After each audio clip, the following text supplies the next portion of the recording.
Good evening. It's been raining the whole day basically. However, now it seems that the sun finally came out and everything is looking good. So what could be better than run outside and make a video about motor learning and how the context affects the learning. And as you can see, my baby is not with me this time, so for making this video the context is actually a little bit different, so I might struggle even more than usually with my rain of thought, so to say. Let's see. Anyways, that's how it basically goes.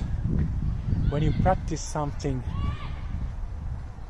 it will kind of matter a lot in what kind of situation, in what kind of environment you are doing the practicing, because our brain actually aren't very efficient in transferring the skill into other type of situations or contexts.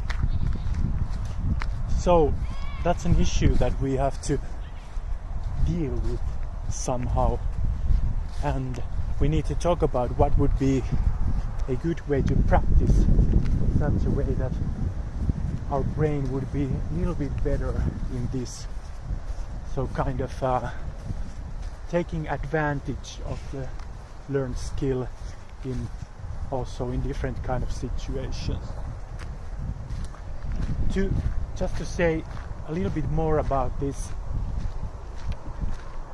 it's not very usual, it's not very often when you kind of start to think about it, but when we practice, let's say we're practicing in our usual practicing room or studio where we're doing our practicing, it has specific kind of acoustics, specific kind of colors, and sound of air conditioning.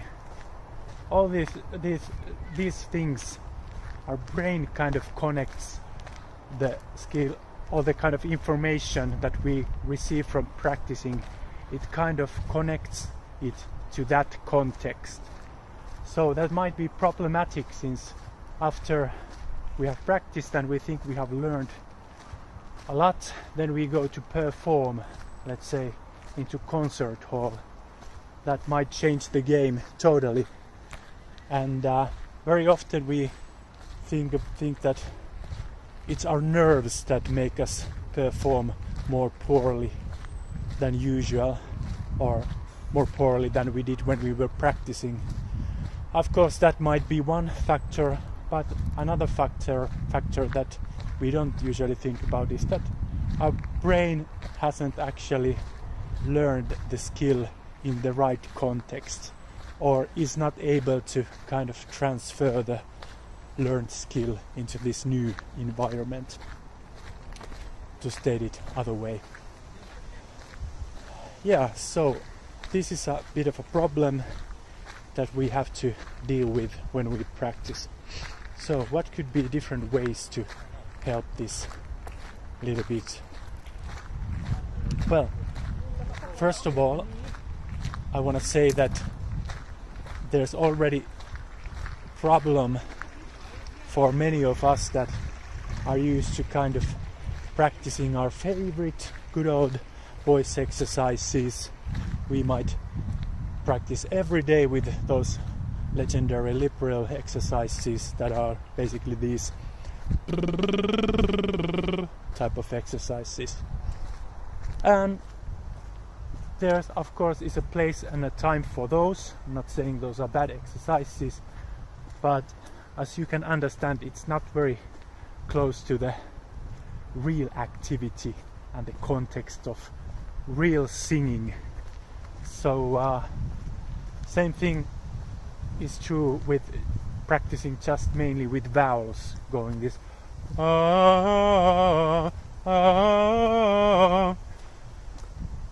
you can with those exercises, you could say they might, if you feel like they are helping you to warm up your voice, why not go ahead, do those. But to really improve your singing skill, those type of exercises in the long run aren't really perfect. There's other purpose for those exercises as well. For instance, the lip reels, they kind of help you to find kind of rough adjustments in your vocal instruments, to kind of, they direct you somewhat in a specific direction that can help you in the beginning. But just to do those same exercises for ages, it won't take you skill wise, it won't improve your skill actually that much. So that is the first thing. Move away from that type of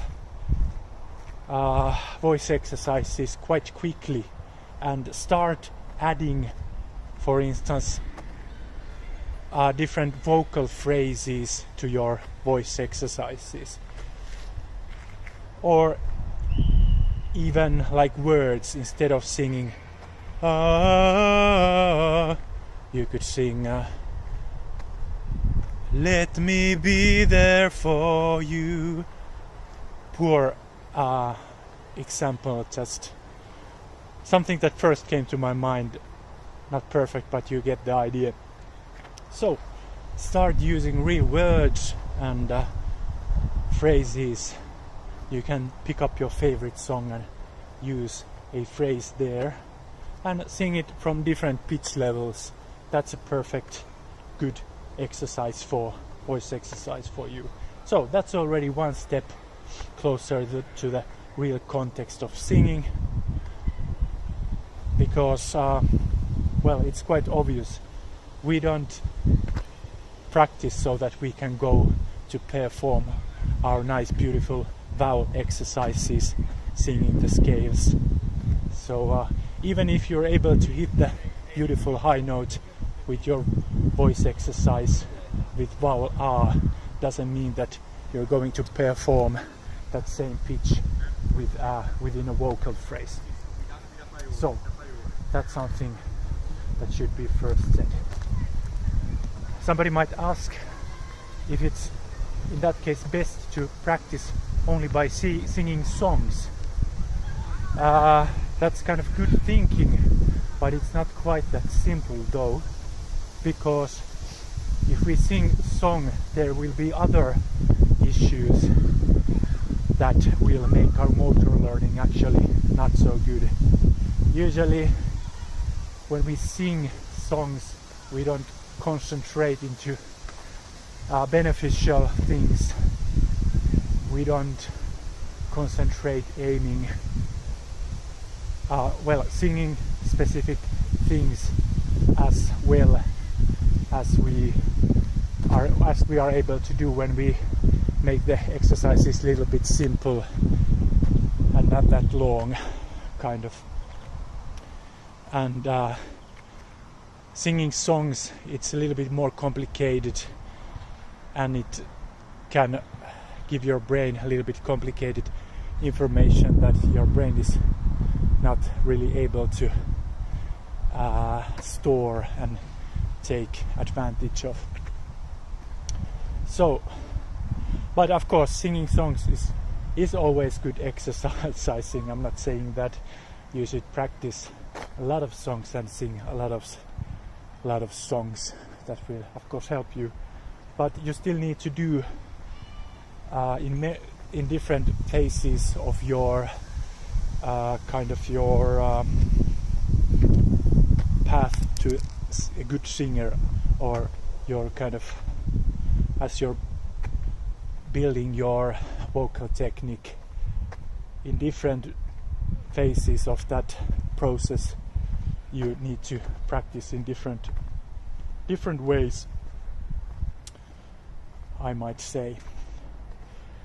Okay, then another thing,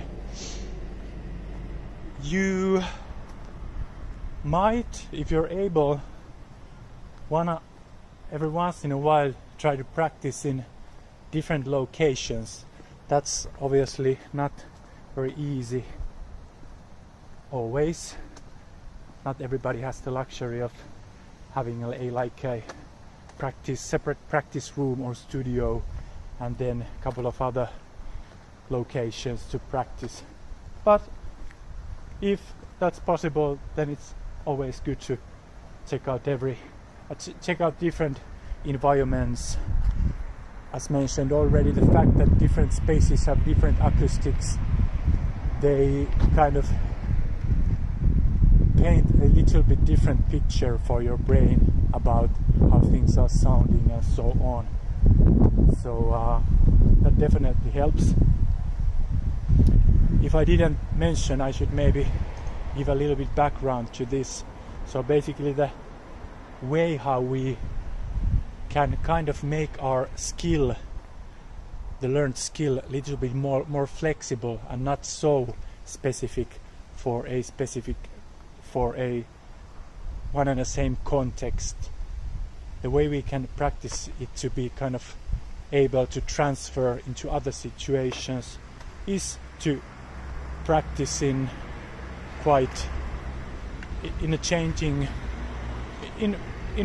different type of contexts. So the kind of the actual space is one thing that you can vary. But then even if you don't have the luxury of using different spaces, you can practice, let's say, in different postures. Practice, you could try maybe playing with some instruments and that sort of things. Even maybe use a microphone, or not use a microphone if you're always using microphone. So change these little things to make some changes to the environment. So that will kind of help your brain to build up the skill in such a way that it's more flexible and can be transferred to other contexts. So those are ways to kind of vary the context when you practice, so that you won't be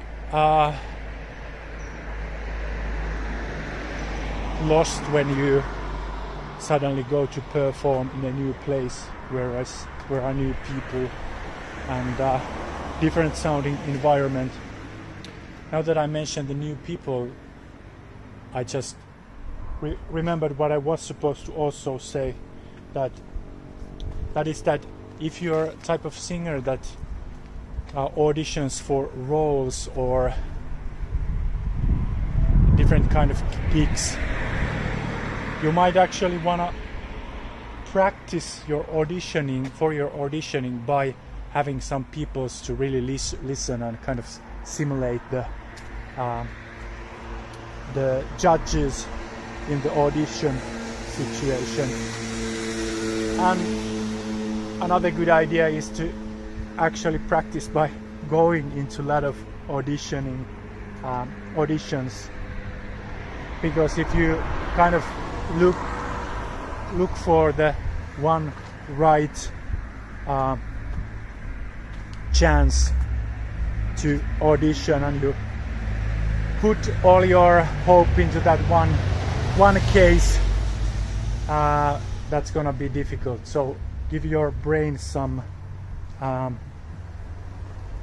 let it get used to auditioning and go to audition in some for some jobs that you don't actually care that much about. Yeah.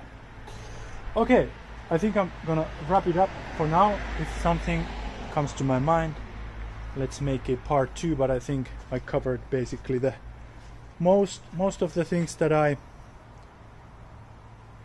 think of when I think of singing technique and how the effects of context in motor learning, how they play role in practicing singing technique. There might be, of course, a ton of other things. If you want, you know something, if you have some theories in your mind, please comment, let me know. I'll be learning something new also. Okay, but that being said, have a happy practicing, and if you like this stuff, of course remember to subscribe and like the videos. That will help me a ton. Bye.